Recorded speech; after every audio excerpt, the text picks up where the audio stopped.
ગુજરાતની અંદર વીજળીના કડાકા ભડાકા સાથે 2 દિવસ રાજ્યમાં મોટા ભાગના જિલ્લાઓમાં વરસાદી માહોલ જોવા મળી શકે છે। આઈએમડી દ્વારા જાહેર આગાહી કરાઈ છે। 24 જૂન સુધી રાજ્યમાં હળવાથી મધ્યમ વરસાદની આગાહી જાહેર કરાઈ છે। ખાસ કરીને ખેડૂતો માટે મોટી અપડેટ સામે આવી રહી છે। આજે 4 જિલ્લાઓમાં એટલે કે અલગ અલગ વિસ્તારોમાં સૌરાષ્ટ્ર, જૂનાગઢ, અમરેલી, ભાવનગર અને ગીર સોમનાથ સાથે ઉત્તર ગુજરાત, બનાસકાંઠા, સાબર, મહેસાણા અને અરવલ્લી જિલ્લામાં હળવોથી મધ્યમ વરસાદ વરસી શકે છે તેવી આઈએમડી દ્વારા જાહેર આગાહી કરાઈ હતી।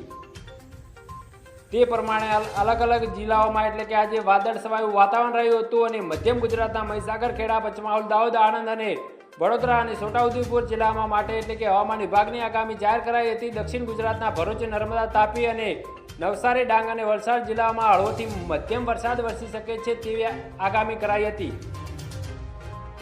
સંત પરસે, દીવ, દમણ અને દાદરાનગર હવેલીમાં પણ વરસાદની આગાહી કરાઈ હતી। હવામાન વિભાગ મુજબ આજે અમદાવાદ વાદળ છવાયું વાતાવરણ વચ્ચે અચાનક પલટો આવતા જ અમદાવાદમાં વરસાદ પડ્યો હતો।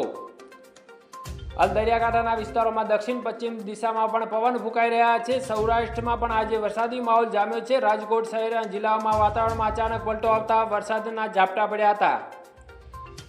હવામાન વિભાગની આગાહી વચ્ચે ગોલ્ડન અને જનરલ્સ પથકમાં પણ ધીમે ધાર વરસાદ વરસતા ખેડૂતોમાં ખુશીનો માહોલ જોવા મળ્યો હતો અને સૌરાષ્ટ્ર, દક્ષિણ દરિયાકાંઠાના વિસ્તારોમાં એટલે કે ગીર સોમનાથ, પોરબંદર, જૂનાગઢ, અમરેલી, ભાવનગર, દેવભૂમિ, દ્વારકા વાદળ છવાયું વાતાવરણ વચ્ચે હળવોથી મધ્યમ વરસાદ, કચ્છના કેટલાક વિસ્તારોમાં વાદળ છવાયું વાતાવરણ રહેશે અને વરસાદ પણ પડી શકે છે તેવી આઈએમડી દ્વારા જાહેર આગાહી કરાઈ છે। ખાસ કરીને ખેડૂતો માટે મોટી અપડેટ સામે આવી રહી છે। ખેડૂત ભાઈઓ શું કહેવા માંગો છો? અમારી ચેનલ ઉપર નવા આવ્યો તો વિડીયોને લાઇક એન્ડ સબસ્ક્રાઇબ કરી અને વધુમાં વધુ વિડીયો શેર કરી શકો છો।